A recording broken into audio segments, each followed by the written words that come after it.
Good morning, good afternoon, good evening, जय श्री कृष्णा, राधे राधे, जय श्री बालाजी की। कैसे हैं आप सब लोग? आप लोगों की स्टडी कैसे चल रही है? मैं केपी चौधरी आज आप लोगों के लिए क्लास 10th के चैप्टर नंबर 3 की जो अपने पास एक्सरसाइज जो 3.3 है वो वाली एक्सरसाइज आपको लेकर आया हूँ, जिसमें हम सब्स्टिट्यूशन मेथड और जो एलिमिनेशन मेथड है उसके माध्यम से हम वेरिएबल्स की वैल्यू यानी एक्स और वाई की वैल्यू निकालना सीखेंगे। रैपिड रिवीजन के माध्यम से मैं आप लोगों को थोड़ा सा जो अपने पास जो चैप्टर है उसको थोड़ा सा फास्ट कंप्लीट करवाने की कोशिश कर रहा हूँ, क्योंकि ये चैप्टर थोड़ा सा बहुत बड़ा है। इसमें क्वेश्चंस भी डिफरेंट डिफरेंट टाइप के काफ़ी दे रखे हैं, तो इस वजह से मैं आपको थोड़ा सा रैपिड रिवीजन में इसको फास्ट करवाने की कोशिश कर रहा हूँ। चलिए बिना टाइम वेस्ट किए आप लोगों के लिए इस चैप्टर को स्टार्ट करते हैं, उसके बाद इसका जो है सॉल्यूशंस कंप्लीट करते हैं। और साथ ही मैं आप लोगों से एक जो रिक्वेस्ट है वो ज़रूर करूंगा कि आप ज़्यादा से ज़्यादा हमारे जो द चैंपियंस अकेडमी यानी जो टीसीए के जो आप लोगों के वीडियोज़ वगैरह आ रहे हैं उनको लाइक शेयर और सब्सक्राइब किया करो, अपने दोस्तों के साथ भी उनको शेयर किया करो। लोगों के जो एग्जाम्स हैं वो आ रहे हैं जल्दी, तो आप क्या उनके लिए एकदम पूरी तरीके से रेडी हैं? अपनी कमर कस लीजिए और बढ़िया तरीके से अपनी स्टडी को कंटिन्यू कीजिए, और मैं आशा करता हूँ कि आप जो है वो 100 आउट ऑफ 100 बिल्कुल लेकर के आएंगे फाइनल एग्जाम में। चलिए स्टार्ट करते हैं। तो अपने पास जो एक्सरसाइज 3.3 है उसके क्वेश्चन नंबर फर्स्ट की रीडिंग कर लेते हैं। कह रहा है solve the following linear equations by elimination method and by the substitution method. इन दोनों मेथड से अपन को सॉल्यूशन करना है। तो पहले अपन जो फर्स्ट पार्ट है उसकी रीडिंग कर लेते हैं। X plus y equals to 5 और सेकंड पार्ट कह रहा है 2x minus 3y equals to 4। देखो रैपिड रिवीजन के माध्यम से मैं आपको थोड़ा सा इसका सॉल्यूशन वैसे यहीं पे बताने की कोशिश करता हूँ। ध्यान से देखोगे ना तो यहाँ पे प्लस में y है, यहाँ पे माइनस में y है। अगर यहाँ देखें ना तो अगर इसका कोएफिशिएंट इस वाले y का अगर 3 बना देना तो अपन आराम से इनका एलिमिनेट कर सकते हैं सब्ट्रैक्शन करके या फिर एडिशन करके। तो मैं आपको यही कहना चाह रहा हूँ कि आपको ज़्यादा से ज़्यादा इन क्वेश्चंस में ये ध्यान रखना है कि मैं किस तरीके से कौन से एक वेरिएबल है जिसको जितना जल्दी हो सके रिमूव कर दूँ। अगर आप ये सीख जाएंगे ना कि रिमूव किस तरीके से करना है तो उसके बाद तो वही सेम पैटर्न है। देखिए अगर फर्स्ट इक्वेशन को अपन सबको 3 से मल्टीप्लाई कर देना तो 3x 3y और 3 5 जो कितना होता है 15 होता है। यहाँ देखो 3x हो गया 3y हो गया, यहाँ 15 हो गया। अब अगर अपन देखें तो अगर 2x माइनस का 3y और अगर यहाँ देखें तो 4, अगर इन सबको ऐड भी कर देना अब तो देखो यहाँ अगर इन सबको ऐड कर देना तो भी ये रिजल्ट आ जाएगा, क्योंकि ये इससे कैंसिल हो जाएगा प्लस माइनस का। यहाँ 3 और 2 होता है 5x और यहाँ 15 और 4 होता है 19। तो यहाँ से जो अपने पास x की वैल्यू आ जाएगी ना वो आ जाएगी 19/5। तो हम इस तरीके से भी जो x की जो इसकी वैल्यू है वो फाइंड आउट कर सकते हैं कि x इज इक्वल्स टू अपने पास आ जाएगा 19/5। अब चलिए स्टार्ट करते हैं। जिस तरीके से सोल्यूशन इसमें कर रखा है वो तरीके से बता देता हूँ। यहाँ कह रहा है कि ये दोनों गिवन है अपन को दो इक्वेशन, ये फर्स्ट नंबर ये सेकंड नंबर। आगे देखो मल्टीप्लाई बाई इक्वेशन नंबर जो फर्स्ट है उसको 2 से मल्टीप्लाई कर दिया तो ये 2x 2y और 5 बन गया। और यहाँ से देखो 2x plus 2y is equals to 10 बन गया। अब आपके अलग अलग तरीके हो सकते हैं। वाई वाले से बताया, यहाँ पे एक्स वाले से दे रखा है, कोई दिक्कत नहीं है। आंसर देखना दोनों में सेम ही आएगा। आगे अपन बात करते हैं। देखो यहाँ आगे नेक्स्ट में इसमें गिवन है कि फर्स्ट इक्वेशन को 2 से मल्टीप्लाई करने पे पूरी इक्वेशन इस तरीके से बन गई है। सेकंड इक्वेशन ऑलरेडी अपन को गिवन है, उसको उसमें से सब्ट्रैक्ट कर रहे हैं। यहाँ इसलिए किया है ताकि ये एक्स वाला जो पोर्शन है वो कैंसिल हो जाए। देखो यही किया, यहाँ प्लस का या माइनस का ये दोनों कैंसिल हो जाएंगे। यहाँ पे प्लस का यहाँ पे भी प्लस का तो ये 5 हो जाएंगे। यहाँ पे देखो इन दोनों को माइनस करने में 6 आ जाएगा तो 5y इज इक्वल्स टू 6 आ गया। तो यहाँ से अपने पास y की वैल्यू आ गई है, वैल्यू आ गई है अपने पास 5y इक्वल्स टू 6। तो y की वैल्यू अपने पास फाइनली आ जाएगी 6/5। यहाँ से वैल्यू जो आई है उसको इक्वेशन नंबर 1 में पुट कर देते हैं। ऊपर जो भी इक्वेशन है उसमें आप पुट कर सकते हैं, चाहे 1 में पुट करें चाहे 2 में पुट करें, चाहे जो अपने पास 2 से मल्टीप्लाई करने के बाद जो एक और नई इक्वेशन आई थी पुट करने के बाद आपको गलतियाँ नहीं करनी है। ये थोड़ा सा आपको ध्यान रखना है। जैसे वैल्यू पुट कर दी यहाँ पे, यहाँ देखो y और y के प्लेस पर 6/5 पुट कर दिया, x प्लस ये 6/5 और 5 हो गया। अब इनको थोड़ा सा सोल्व करना आना चाहिए। अलग अलग तरीके हो सकते हैं, जैसे x is equals to 5 minus कोई गए 6/5 को पूरा इधर कर लिया। यहाँ देखो 25 माइनस 6/5 हो गया और आपको पता है 25 माइनस कितना होता है 25 माइनस 6 कितना होता है 19 और अपन कितना आ जाएगा 5। तो आप अलग अलग तरीके हो सकते हैं आप सोल्व करने के। तो कुल मिला के इस तरीके से भी इसको सोल्व किया जा सकता है। तो ये मैं कहना चाह रहा हूँ कि आप चाहे कुछ भी किसी भी तरीके से आंसर निकालें, लेकिन उसके डिफरेंट पैटर्न हो सकते हैं। चलिए आगे चलते हैं। तो यहाँ अपने पास क्या हो गया, एक्स की वैल्यू आ गई है, अपने पास वाई की वैल्यू आ गई और कुल मिला के इस तरीके से हम इजीली इस क्वेश्चन का सोल्यूशन कर सकते हैं। तो कुल मिला के मैं यही कहना चाह रहा था कि आप चाहे पहले एक्स की वैल्यू निकालें चाहे वाई की वैल्यू निकालें, दोनों में से किसी भी एक की वैल्यू निकालें, लेकिन पैटर्न वही रहने वाला है। जो सेकंड नंबर पार्ट है उसमें 3x 4y 10 दे रखा है, 2x माइनस 2y और 2 दे रखा है। यहाँ से कुछ नहीं करना है, बस मैं ये कह रहा हूँ यहाँ देखो y के साथ प्लस का सिंबल है या माइनस का सिंबल है, यहाँ प्लस का सिंबल है या माइनस का सिंबल है। तो आप आराम से बस इस तरीके से सोल्व कर दीजिए। इस पूरी जो इक्वेशन नंबर 2 है इसको 2 से मल्टीप्लाई कर दो तो यहाँ 4 हो जाएगा, यहाँ 4 हो जाएगा, यहाँ पे भी 4 हो जाएगा और 4 प्लस का 4y और माइनस का 4y कैंसिल हो जाएंगे। तो इस तरीके से इसको सोल्व कर सकते हैं। ये देख लीजिए, यहाँ पे आप देख सकते हैं कि मल्टीप्लाई इक्वेशन नंबर जो 2 है मल्टीप्लाई बाई इक्वेशन नंबर, जो मल्टीप्लाई बाई इक्वेशन नंबर जो 2 है उसको 2 से कर दिया, जैसे 2 से मल्टीप्लाई करो तो ये अपने पास इक्वेशन बन गई।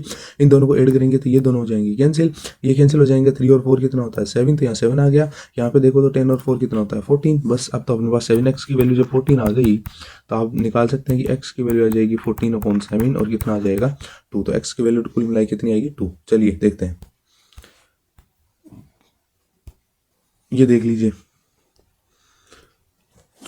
ये देख लीजिए यहाँ पर 7 से जैसे डिवाइड किया तो कितना आ रहा है 2। तो कुल मिला के ये अपने पास आंसर रहेगा। आगे देखते हैं, अब जब x की वैल्यू 2 आ गई है इसको इक्वेशन नंबर फर्स्ट में, सेकंड में, थर्ड में किसी में पुट कर दीजिए तो अपने पास y की वैल्यू आ जाएगी। और यहाँ आप देख सकते हैं कि y की वैल्यू हाईलाइट की हुई है, कितना आ रहा है 1 आ रहा है। वैल्यू पुट करने के बाद आपको सोल्यूशन ईजिली करना आना चाहिए।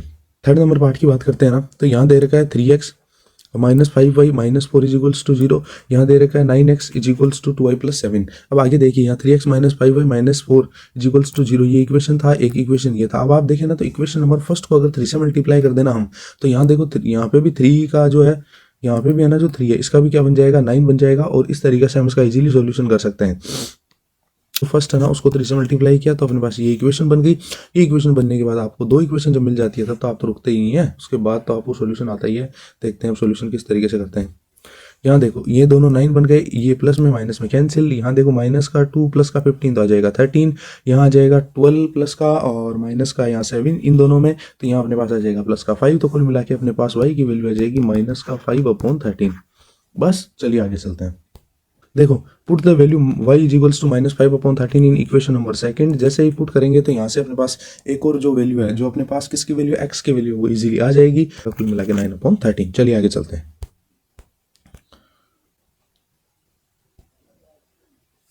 यहाँ देखो अपने पास नेक्स्ट जो फोर्थ नंबर पार्ट है उसमें दे रखा है x/2 + 2y/3 = -1 और x - y/3 = 3। तो ये अपने पास 2 इक्वेशंस हैं। यहाँ से हमें x और y की वैल्यू निकालनी है, कुछ नहीं करना, पहले इस वाली इक्वेशन को सोल्व करना है। 3 को यहाँ मल्टीप्लाई कर दो, 2 को यहाँ मल्टीप्लाई कर दो, 6 जो 3 2 6 का एलसीएम है उसको इधर मल्टीप्लाई कर दो तो ये इक्वेशन बन जाएगी।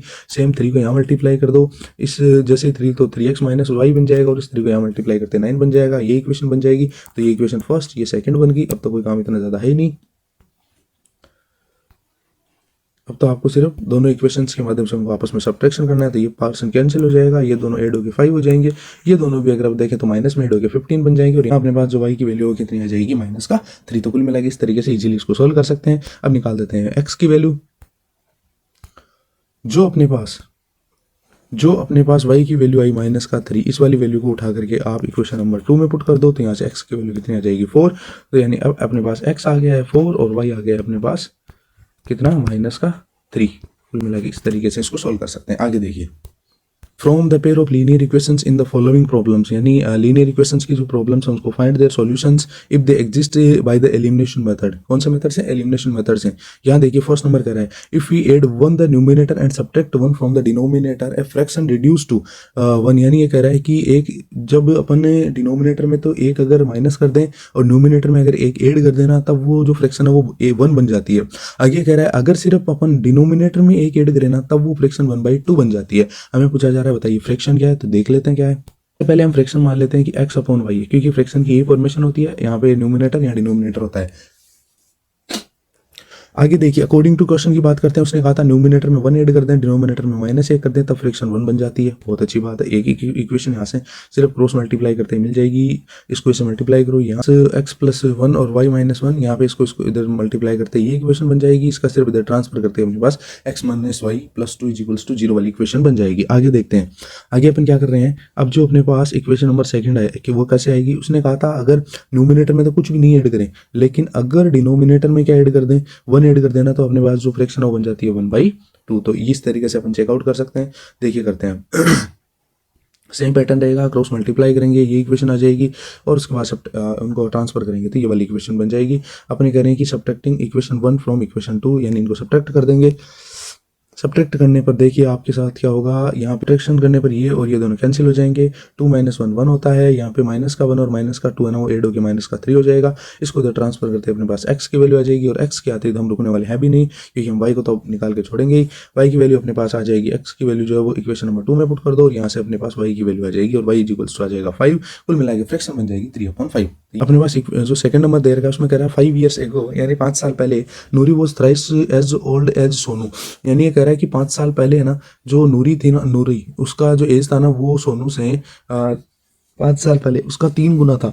यानी नूरी की जो भी एज है ना वो जो भी सोनू की एज है उससे 3 गुना था। कभी 5 साल पहले, 5 साल पहले। ईयर्स लेटर यानी 10 ईयर्स लेटर का मतलब है 10 साल बाद। क्या नूरी विल बी, यानी 10 साल बाद है ना नूरी क्या होगी, will be thrice as old as Sonu. यानी जितना सोनू का एज होगा ना उसका कितना टाइम होगा, ट्वाइस होगा। कितना होगा, Noori will be twice as old as Sonu. How old are Noori and Sonu, पूछा जा रहा है कि नूरी और सोनू कितने दोनों साल के हैं। तो देखिए बताते हैं इसका सॉल्यूशन।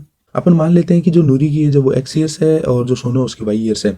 अब देख लेते हैं कि 5 साल वाली एक्स माइनस 5, तो ये भी आपको पता है वाई माइनस 5 होगा, क्योंकि ऐसा तो है नहीं कि एक अकेला ही छोटा हो जाएगा, दोनों एक साथ साथ ही तो चलेंगे।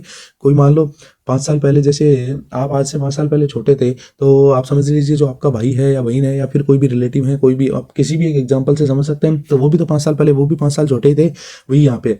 तो एक्स माइनस 5 यहाँ पे वाई माइनस 5 हो जाएगा। यहाँ से इक्वेशन नंबर फर्स्ट इस तरीके से कैसे बनी, क्योंकि उन्होंने कहा था 5 साल पहले जो नूरी की एज है ना वो सोनू की एज का थ्राइस होगा। चलो बहुत अच्छी बात है। यहाँ से अपन एक इक्वेशन बना लेंगे, जैसे ये इक्वेशन बन गई यहाँ पे। फिर 10 साल बाद, तो 10 साल बाद अगर ये नूरी बड़ी हुई है ना तो इसके बाद इसका मतलब ये हो जाएगा कि सोनू भी बड़ी हो जाएगी। इसका मतलब है यहाँ पे x प्लस जो 10 है वो y प्लस 10 की, देखिए y प्लस 10 इस तरीके से बन जाएंगे दोनों। ये दोनों बनने के बाद हमें ये कह रखा था कि जो x प्लस 10 यानी जो नूरी की एज है वो सोनू की एज से कितना होगा, ट्वाइस होगा। कोई बात नहीं। तो यहाँ अपने पास एक और इक्वेशन बन जाएगी, जो अपने पास इक्वेशन ये बन रही है कि x minus 2y minus 10 is equals to 0। आगे आप देखिए ना, तो अपने पास दो इक्वेशन बनी थी, उनको इस तरीके से सोल्व करने पे ये तो दोनों कैंसिल हो जाएंगे। माइनस का 3 और प्लस का 2 तो माइनस का 1 आएगा। यहाँ पे प्लस का 10, यहाँ पे भी कौन है प्लस का 10, तो प्लस का 20 आ रहा है। इसको इधर ट्रांसफर करने पे माइनस का हो जाएगा और फिर माइनस का दोनों माइनस कैंसिल करने पे आ जाएगा 20। कुल मिला के इस तरीके से सोल्यूशन कर सकते हैं। आगे देखिए,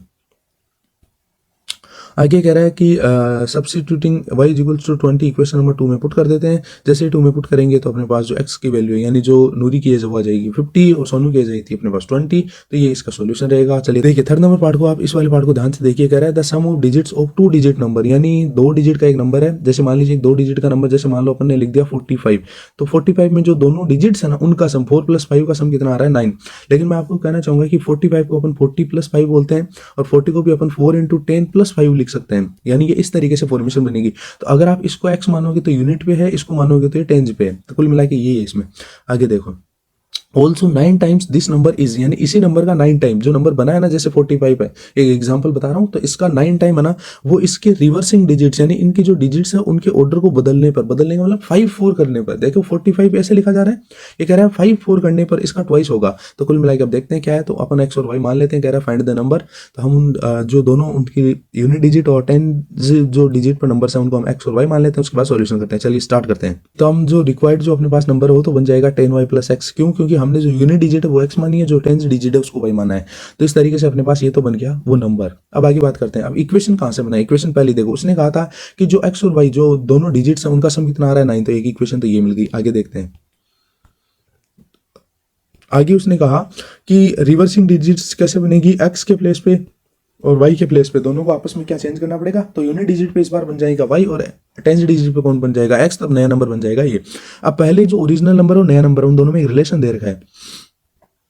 उनमें रिलेशन ये दे रखा है कि जो ओरिजिनल नंबर है ना उसका 9 टाइम, जो रिवर्सिंग डिजिट्स वाला जो नंबर है उसके 2 टाइम के इक्वल है। बस इतना ही है। यहाँ से एक इक्वेशन और मिल जाएगी। देखो यहाँ से इक्वेशन कैसे आई, ये आई यहाँ से x minus 8y equals to 0। कुछ नहीं किया, इनको सोल्यूशन करके सिर्फ इधर उधर ट्रांसफर किया। जैसे 90y है, यहाँ से इसके अंदर से 2y माइनस कर देंगे तो 88 बन जाएगा। 9x माइनस 20 का माइनस का 11x आएगा, फिर उसको इधर ट्रांसफर कर देंगे। तो कुल मिला के ये समझ लीजिए इसमें से 11 कॉमन लेकर के डिवाइड किया है, तो यहाँ पे आ जाएगा x minus 8y equals to 0। आगे देखते हैं। अपने पास दोनों इक्वेशन मिल गई है। हम कैसे आई थी x minus 8y equals to 0, इसमें से सब्ट्रैक्ट कर दो तो x minus 8y equals to 0 में से अगर सब्ट्रैक्ट करोगे तो साइन चेंज हो जाएंगे, ये दोनों तो हो जाएंगे कैंसिल। यहाँ माइनस का क्या हो जाएगा, माइनस का 8 और माइनस का 1 तो माइनस का 9 और यहाँ आ जाएगा माइनस का 9 और यही कर रखा है। देखो माइनस का 9y माइनस के 9y के इक्वल है। यहाँ से y की वैल्यू कितनी आ जाएगी 1। बस y की वैल्यू 1 आ गई है। तो x की वैल्यू निकालना तो बहुत ईजी, आपको बताइए। देखिए करते हैं। y की वैल्यू 1 आ गई, उसको पुट कर दीजिए, x की वैल्यू 8 आ जाएगी। तो नंबर बन जाएगा अपने पास यूनिट पे तो कौन है 8 और टेंस पे कौन है 10, मतलब 1 इंटू 10 करने पे और प्लस करने पे जो नंबर है तो 1 इंटू 10 10 और 8 कितना होता है 18। यानी अपने पास जो नंबर बना है वो कितना है 18 है। ये देख लीजिए, ये यहाँ पे 18 नंबर है, आंसर है। चलिए चलते हैं फोर्थ नंबर पार्ट की तरफ। Meena went to bank to withdraw 2000, यानी मीना बैंक गई और उसने कहा कि मुझे 2000 रुपये दो। आगे जो उसने कैशियर से कहा कि मुझे 50 रुपये के नोट दो, 100 रुपये के नोट दो। मीना ने 25 नोट टोटल किए, यानी अपने पास जो भी टोटल नंबर ऑफ नोट है ना वो 25 है। आगे कह रहा how many notes of 50 and 100 rupees she received, तो हमें पूछा जा रहा है कि बताओ उसने 50 रुपये के और जो 100 रुपये के नोट्स थे वो कितने कितने प्राप्त किए। चलिए आगे देखते हैं। ये मान लेते हैं कि उसको 50 रुपये के एक्स और 100 रुपये वाले वाई मिल गए, तो कोई दिक्कत ही नहीं है। उसने कहा टोटल रुपये मुझे 2000 मिले थे। अब हम ये कहेंगे 50 के मान लो उसको एक्स मिले हैं और जो 100 रुपये वाले नोट हैं वो उसको वाई मिले हैं, तब जाकर के तो उसको 2000 रुपये मिले ना, बहुत अच्छी बात है। जैसे मैं आपको कहूँ कि मैंने आपको 500 रुपये के 4 नोट दिए, तो इसका मतलब आप कहोगे कि सर नंबर ऑफ नोट है वो तो 4 है और आपने कितने रुपए का दिया, तो इन दोनों को मल्टीप्लाई करने पे ही तो अपने पास टोटल रुपये आएगा 2000। वही मैं यहाँ बताना चाह रहा हूँ। आगे देखिए, साथ में आगे मैं आपको ये भी बताना चाहूँगा, अगर आपके कोई छोटे भाई बहन क्लास 8 9th में अगर स्टडी कर रहे हैं तो आप उनके लिए भी ये वीडियोज़ हैं उनको मेंशन कर सकते हैं, उनको बता सकते हैं कि टीचर में बहुत अच्छी तरीके से एक्सप्लेन किया जा रहा है। उनके भी अगर कोई प्रॉब्लम्स आ रही है तो वो भी आकर के चेकआउट कर सकते हैं। देखिए यहाँ पे अपने पास इक्वेशन नंबर अब है जो 1 है वो मिल जाएगी यहाँ से, क्योंकि इन दोनों में से 50 कॉमन आ रहा है और x + 2y = 2000 को 50 से डिवाइड करने पर 40 आ जाएगा। तो ये इक्वेशन नंबर। दूसरा इक्वेशन देखो यहीं पे दे रखा है x + y = 25, क्योंकि हमें उसने ही कहा था कि जितने भी उसको नोट मिलेंगे ना उन दोनों का एडिशन कितना होना चाहिए 25। आगे देखें ना तो यहाँ अपने पास कुछ नहीं किया, इन दोनों को सब्ट्रैक्ट किया है, तो यहाँ 2y और -y करने पे y बच जाएगा। 40 - 25 15 होता है, बस इतना कर दे अपने पास। y की वैल्यू 15 आ जाएगी और x + 15 = 25, तो यहाँ से x की वैल्यू आ जाएगी 10। 10 आ गई। 50 रुपये वाले नोट 10 मिल गए, तो आपको बताइए 100 रुपये वाले नोट 15 मिल गए थे। और यहाँ से अगर अपन इनको सोल्व करें ना 50 इंटू अगर 10 करें तो 500 रुपये होते हैं, बहुत अच्छी बात है। और 100 इंटू 15 करें ना तो 1500 होते हैं। और आप दोनों को जोड़ लीजिए बैठ के, आपको पता है टोटल रुपए मीना को कितने मिले। देखो फिफ्थ नंबर पार्ट ये कह रहा है कि कोई एक लीडिंग लाइब्रेरी है जिसमें फिक्स चार्ज ले रहा है एक तो, और एक ले रहा है 3 डेज के बाद, यानी 3 दिन का तो फिक्स चार्ज ले रहा है कि 3 दिन के लिए तो आप आराम से रखो, ये इतने रुपए लगेगा। लेकिन 3 दिन से ज़्यादा अगर आप बुक्स को रखोगे ना, देखो ये कह रहा है and an additional charge for each day there after, यानी उसके बाद अगर आप उनको बुक्स को या जो भी आप वहाँ से सामान लेके जा रहे हो उसको अगर रखोगे, जो भी बुक्स वगैरह लेके जा रहे हो उनको अगर ज़्यादा रखोगे तब आपके पास एडिशनल चार्ज लगेगा। रीता नाम की कोई लड़की है, उसने क्या किया टोटल 27 रुपये पे किए, कितने दिनों के लिए 7 डेज के लिए। तो मैं आपको बताना चाहूंगा कि उसने पहले 3 दिन के लिए तो फिक्स चार्ज जो फिक्स चार्ज था ना वो पे किया था, उसके बाद रिमेनिंग 4 डेज के लिए उसका एडिशनल चार्ज लगा है। वैसे यहाँ देखो सुरेश जो है उसने 21 रुपीज कितने दिन के लिए, वो 5 डेज के लिए। इसका मतलब उसने भी पहले 3 दिन के लिए और उसके बाद जो बचे हुए 2 दिन उसके लिए एडिशनल चार्ज दिया है। हमें ये पूछा जा रहा है कि बताओ फिक्स चार्ज तो कितना है और जो एक्स्ट्रा चार्ज है वो कितना है। तो चलिए देखिए यहाँ अपन कह देते हैं कि फिक्स चार्ज वो x रुपये है, जो एडिशनल चार्ज है वो y रुपये है। अगर ये कहते हैं तो x + 4y = कितना हो जाएगा 27। कहाँ से है इक्वेशन, ध्यान से देखो, हमने फिक्स चार्ज माना x, तो x फिक्स चार्ज कितने दिन का लग रहा है 3 दिन का लग रहा है। इसका मतलब यहाँ 3 दिन गए, उसने टोटल बुक कितने दिन रखी 7 दिन, उसमें से इसका मतलब 4 दिन बच गए, उसके लिए 4 दिन के लिए उसके लिए क्या लगा एडिशनल, और तब जाकर के उसने टोटल रुपये कितने दिए 27। तो फर्स्ट इक्वेशन ऐसे बन जाएगी। दूसरा देखो सुशी वाले के लिए बता देते हैं, उसने 21 रुपये दिए टोटल, और यहाँ अपन करें कि 5 दिन के लिए, तो 3 दिन के लिए तो उसको नॉर्मली वैसे ही देने थे क्योंकि फिक्स चार्ज था। अब 3 में से बच गए कितने दिन, 2 दिन, उसके लिए उसने एडिशनल चार्ज दे दिया और तब जाके उसने कितने रुपए चुकाए 21। तो अब देख लेते हैं इसका सोल्यूशन क्या आएगा। कुछ नहीं करना है, दोनों इक्वेशन आ गई है, दोनों इक्वेशन आ गई है तो बस यहाँ एलिमिनेट करके, यानी इन दोनों को एलिमिनेट कर देंगे। यहाँ से इन दोनों को देखिए माइनस किया, बस 4 - 2 2 होता है, यहाँ 27 - 21 6 होता है, और यहाँ से y की वैल्यू आ जाएगी 3। y की वैल्यू 3 आ गई तो अपने पास x की वैल्यू आ जाएगी 15। कैसे आएगी, यहाँ वैल्यू पुट कर देंगे इक्वेशन नंबर सेकंड में, तो अपने पास जो वैल्यू आ जाएगी 15, और तरीके से इजीली सॉल्व कर सकते हैं। तो अपने पास फिक्स चार्ज 15 आ गया और जो एडिशनल चार्ज था वो आ गया 3 रुपीज़। और कुल मिला के मैं आप लोगों को लास्ट में यही कहूँगा, टीसी के साथ आप इसी तरीके से बने रहिए, और आप लोगों के अगर कोई भी डाउट्स वगैरह आ रहे हैं तो उनको आप मुझे शेयर करते रहें। मैं आप लोगों के लिए इसी तरीके से कंटिन्यूसली वीडियो अपलोड करता रहूँगा। और वीडियोस को आप ज़्यादा से ज़्यादा लाइक शेयर और सब्सक्राइब कीजिए, वीडियोस को आप ज़्यादा से ज़्यादा सपोर्ट दीजिए, और अपने दोस्तों को भी बताइए कि एक नई जो शुरुआत की गई है उसमें आप भी छोटे छोटे भागीदार बनिए। इसी के साथ आप सभी का तहे दिल से धन्यवाद। Thank you.